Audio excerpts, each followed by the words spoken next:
Last chance of daylight.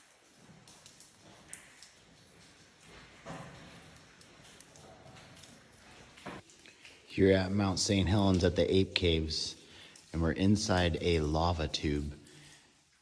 It's really hard to see, but this cave could fit like a 2-story train. Some lava rock, just like you'd find in your fish tank. Came across some of this purpley stuff on this rock.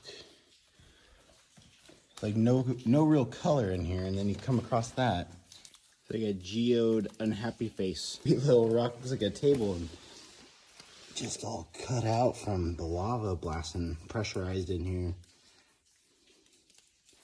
And it keeps on going. Well, that's a rock just sitting in here.